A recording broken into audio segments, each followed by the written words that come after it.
नांदेड़ में हुई भारी बरसात और बाढ़ से लोगों को काफी नुकसान उठाना पड़ा है।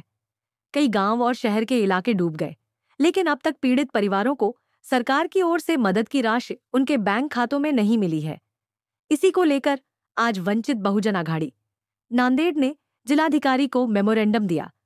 आघाड़ी ने आरोप लगाया कि प्रशासन ने बार बार निवेदन देने के बावजूद कोई कार्रवाई नहीं की है। आघाड़ी ने चेतावनी दी है कि अगर 15 सितंबर तक पीड़ितों को मदद नहीं दी गई तो वे भूख हड़ताल पर बैठेंगे। उनका कहना है कि अगर आंदोलन हुआ तो उसकी पूरी जिम्मेदारी जिला प्रशासन की होगी। इस मौके पर आघाड़ी के पदाधिकारी और कार्यकर्ता बड़ी संख्या में जिलाधिकारी कार्यालय पहुंचे और पीड़ित परिवारों को जल्द से जल्द न्याय दिलाने की मांग की। महाराष्ट्र सरकार ने 2015 में और 2019 में कोल्हापुर में अतिवृष्टि होती है तो उसके लिए स्वतंत्र जीआर निकाला है। उसमें तत्काल 25,000 रुपये की शहर के लिए और ग्रामीण के लिए 15,000 रुपये की, किसानों को एकड़ के हिसाब से तत्काल नुकसान भरपाई देकर बाद में सर्वे पंचनामे करने के बाद अतिरिक्त मदद देने का काम किया था। नांदेड़ ज़िले में 2 बार इस पूर का फटका बैठा है। 2 बार बैठा। 18 तारीख को एक बार बैठा है और उसके बाद में 27 से 29 तक बैठा है। 2 बार फटका बैठने के बावजूद महाराष्ट्र सरकार ने नांदेड़ के लिए कोई शासन निर्णय नहीं निकाला। यहाँ के लोक प्रतिनिधि तो बेवकूफ़ है हमारे, इनको अक्ल नहीं है। ये लोग सरकार से लड़ नहीं रहे हैं, ये जाके प्रतिनिधित्व कर नहीं रहे, लेकिन प्रशासन को तो अक्ल है।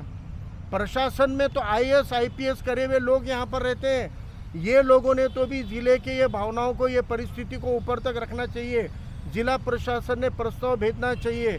जो जानवरों को नुकसान भरपाई आपत्ति व्यवस्थापन में होती है वो 25,000 की होती है, लेकिन जो दुग्ध व्यवसाय करने वाले, दूध का बिजनेस करने वाले किसान हैं, उनकी एक एक भैंस, एक एक जानवर 1.5 लाख से 2 लाख रुपए का होता है और उनके 1.5 2 लाख के जानवरों का नुकसान वो 25,000 रुपये में ले नहीं सकते। और वो भी एक किसान को 3 जानवर तक मैक्सिमम लिमिट है।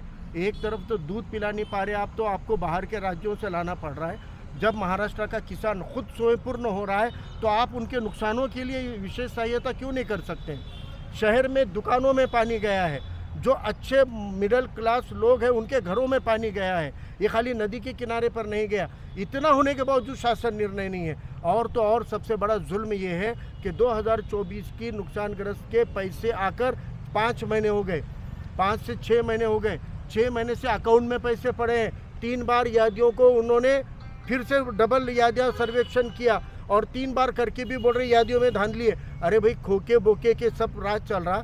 अगर कोई पीड़ित परिवार को 1 से 2 लोगों को चला गया तो तुम्हारे क्या घर का जा रहा? तुम्हारे जेब से पैसा जा रहा क्या? तुम्हारे पगारों में से जा रहा क्या?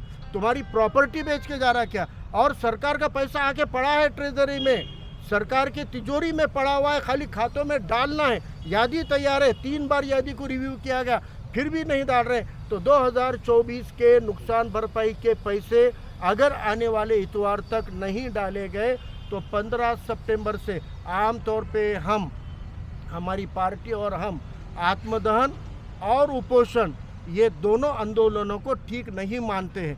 हम ये मानते हैं कि बाबा साहब के संविधान को हथियार बना के लड़ना चाहिए, खुद को नुकसान पहुंचाने का आंदोलन नहीं करना चाहिए।